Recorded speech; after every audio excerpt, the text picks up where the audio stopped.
And we are live. So happy Wednesday it is, everybody.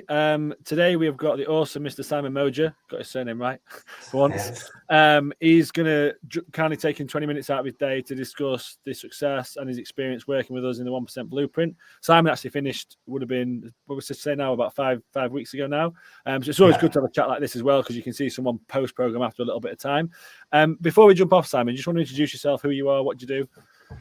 Yeah, sure. So thanks very much. So Simon Moger, I'm a partner at one of the big four, and I lead a team that do basically location services. So which means a lot of travel, which will come into the logic of why we're having the discussion, but it means quite a lot of international travel, time zone changes, etc., which basically creates lots of excuses not to do enough exercise and treat yourself properly.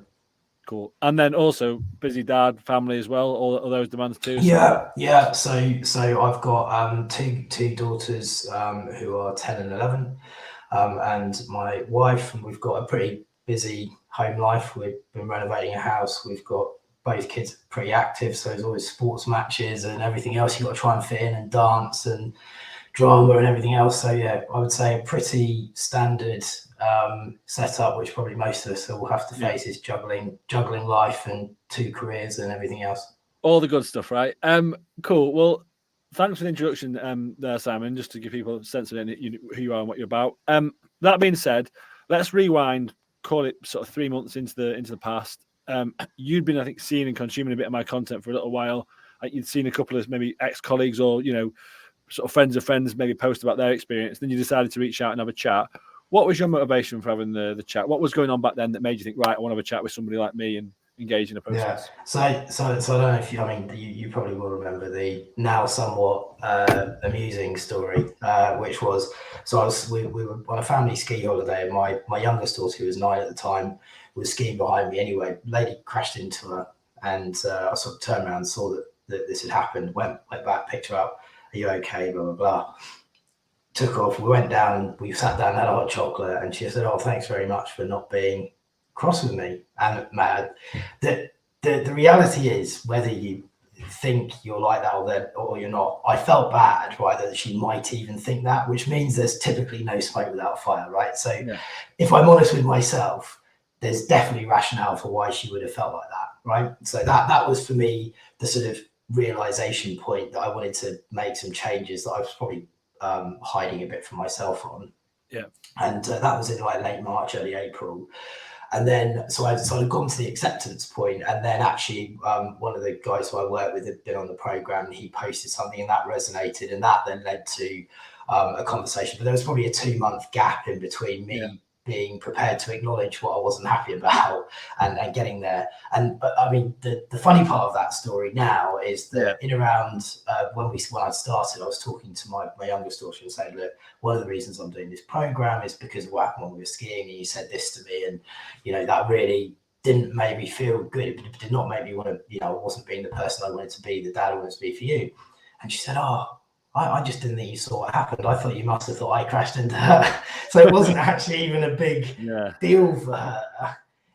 But for me, of course, if there was no smoke without fire, right? I think that's the thing, like you said there, like regardless of whether that actual reality of that event wasn't what you presupposed, but the fact that it triggered you to feel like that would indicate that there's probably other occasions like that have happened, which you recognise and you're not showing up as you want, right? Is a and I think that's definitely it, right? So I mean, I'm quite pleased a little bit that it wasn't how she felt, but the reality was I thought she had justification to feel like that, right?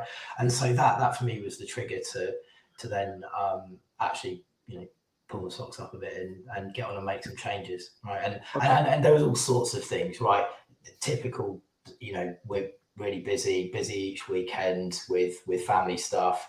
Kids play matches on the weekend, therefore I haven't got time to go for a run, or I haven't got time to do this, or blah blah blah. Always the same stuff, right? And I, just being honest, so I know quite a few of my mates who've spoken to me since I ran this program, and sort of said, oh, it's did it really, did you really make any big changes? It's all the stuff that you'd expect from your mates, right?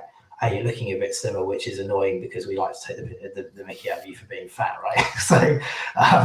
So all these sorts of things, but actually it's made a really positive change.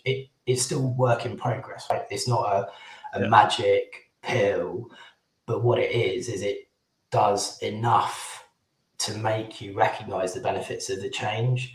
And for me, it was about getting a framework in place. And I know I've talked to you quite a lot about this. So with my travel, so for example, last week I was in Japan for a few days. It's a 9-hour time difference. This week I go to New York at the end of the week.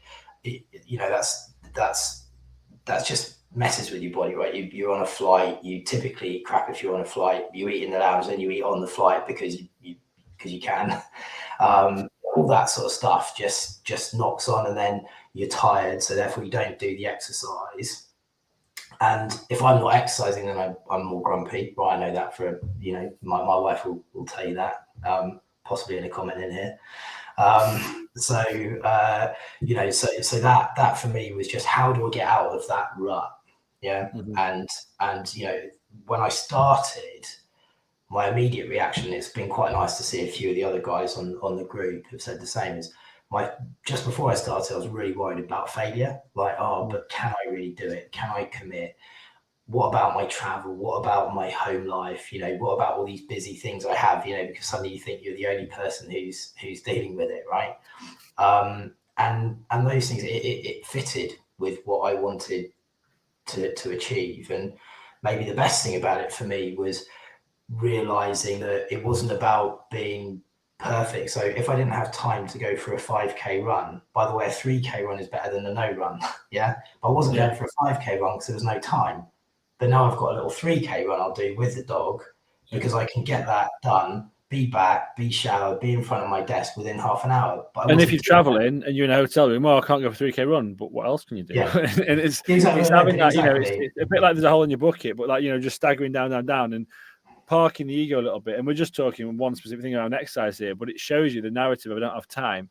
You might not have time to do a thing that you think you need or want to do, but you do have time to do something. And I think it's flipping that dynamic, right? And then that can apply at all levels with whatever you're doing, because a lot of the guys I work with, like yourself, do travel and they're busy. Like, well, it's not possible.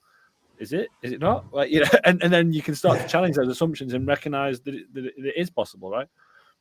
Yeah, and I think the a couple of bits that I've probably taken most away are the whole concept of perfection preventing progress, right? Mm-hmm. So exactly that point about 5K run. Yeah, actually, there have been a number of times, like we were talking just before this, right? I've just come back from holiday pre the last week, and maybe we'd be doing something. So I might do 50 press ups, right? I would never have bothered to do 50 press ups previously, but 50 press ups were definitely better than not doing anything and then going over a few beers, because it was all inclusive, right? So it was little things like that which made also changes, because you do have a minute or so to do 50 press ups, right? Mm-hmm. Even if you don't feel you have 10 minutes at that moment in time, 50 press ups better than none, right? And that concept has definitely stuck. What would you say then? Because often people talk, and I think which is what you're leading to here, I mean, you lost a chunk of weight, Simon. I know that wasn't your burning bridge for why we came into this. Like you said, that the main catalyst was the showing up, not feeling and being your best for your family and so on, right? Or that was one of the factors. But I guess how you look physically is part of that. So I guess that box was ticked. But then what would you say the course helped you do in terms of your mindset? Because a lot of people might say that, yeah, I kind of think I know what I need to do, but I'm just not doing it. So I just need to sort my head out. Like, how would you say the course kind of answers that kind of question? So I think for me, it was giving building blocks of a framework. I think lots of people go, I need a routine, right? Routine for me is also quite dangerous, because all it takes is then, I have to leave home at 4 a.m. to go to the airport, right? My 6:30 run or whatever it might be at any given point, that's out the window. I've lost my routine. Then how do I get that back? So for me, and then that knocks on to then how you feel about other things, and then knocks on to what you eat, and blah blah blah blah blah, right? So for me, it was about a framework that said, do you know what? If I was doing these things, I just felt better. If I felt better, whether it be what I was eating, how much water I was drinking, if I felt better, I was more patient, right? And then I could walk out of my office and be in a better spot than I was pre-program, right? So it was all these little pieces that that, you know, you do a number of different non-negotiable things over a set of weeks. So you build up gradually. I think in order to prevent failure, because I think maybe most people, if they were honest, if they're coming on the program, they will be worried about failure at the beginning, right? And therefore, if they went, right, you need to change your life, you need to give up everything, right? It's not going to happen. Everyone's going to go, it's ridiculous. So because it was gradually improving and each week I felt better and better and better, that overall improved my mindset, right? When I was feeling healthier, I was definitely better at home, right? Because I was fitter, I was, you know, much more calm. You know, you have a difficult day at the office, I was able to, and we talked actually specifically about how do you walk from a difficult conversation in your office out of a door, and that is your commute nowadays, right? Quite often.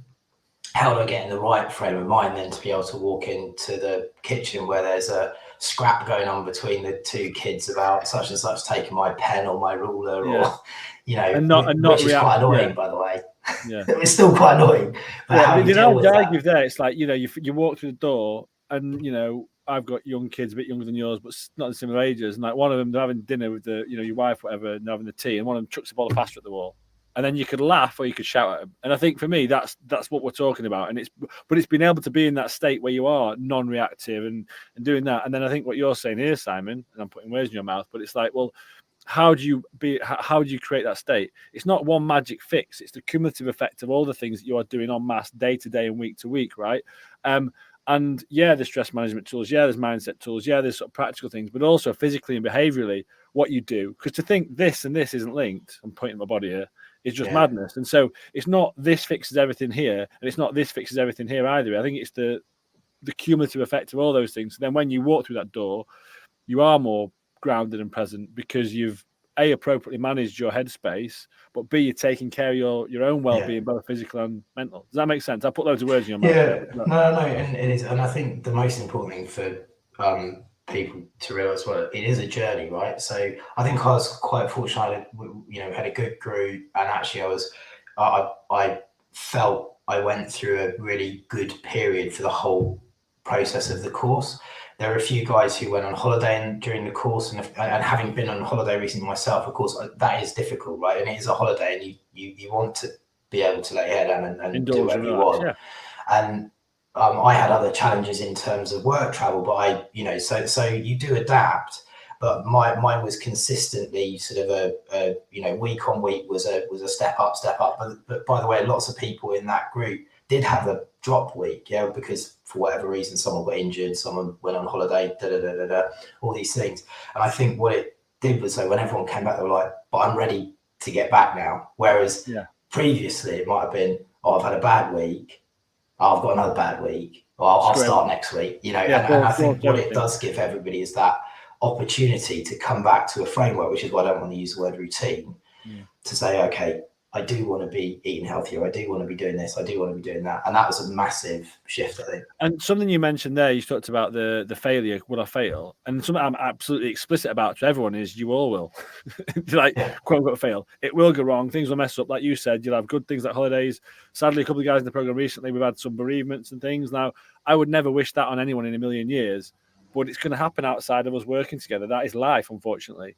And you've always got your own ability, no matter how bad your situation is, to choose how to react. And what I'm passionate about within the program is it's not us about doing one perfect routine or perfect way to operate behaviorally, practically, habitually, with all these magic life hacks, because that's not how life works. It's like, as life slaps you on the face and giving you a kick in the knackers, metaphorically, well, that's going to happen. How do we deal with it? And it's not just F everything, it's all gone pear-shaped. It's like, what can we do? And that's the what can you do piece as well. I think that's really important, because to think you're not going to fail, to think things aren't going to impact it, it's looking at it the wrong way around, because that's remiss. We know life's crazy. You don't know what's going to happen. But being able to react to that, that's where you talk about a framework versus a routine. Because having a strict routine, that's as fragile as having nothing, really. Because what happens when it doesn't happen? You're left holding the baby, right? Yeah, and it's sort of what I was saying to you as well, just before, is having been on holiday, then having been in Japan, I wasn't doing everything that I wanted to be doing for me. And actually what I was thinking about is, I'm looking forward to getting back to normality, to doing X, Y, Z. Whereas previously I wouldn't have maybe thought like that. So I think that's probably the bit I would say for anybody who might be listening now is the whole no smoke without fire, right? That for me is really important, right? If you think that, you know, your family or whatever have reason to, you know, to feel like you might not be showing up, that's probably because it's true, right? And that was the reality for me. It was probably true. I wasn't ready to accept it because it isn't truly who I am, but it was how you're behaving. I was behaving, and that does take a bit of time for you to process it and be ready to accept and do something about it. So it's okay. And then for me, it was then that step through to saying, okay, I now need to find out what is it I'm going to do to change it. And, you know, timing was good. I saw a couple of things linked to you, Luke, and then we got in touch. And then I just sort of, you know, I think you were very good at pinning me down to do it. It's like, oh, I've got to travel next week and I've got to do this. And you're like, well, that's always going to be the case, right? And that's not a hard sales pitch, by the way. It was a genuine, okay, when's that going to change, right? Yeah.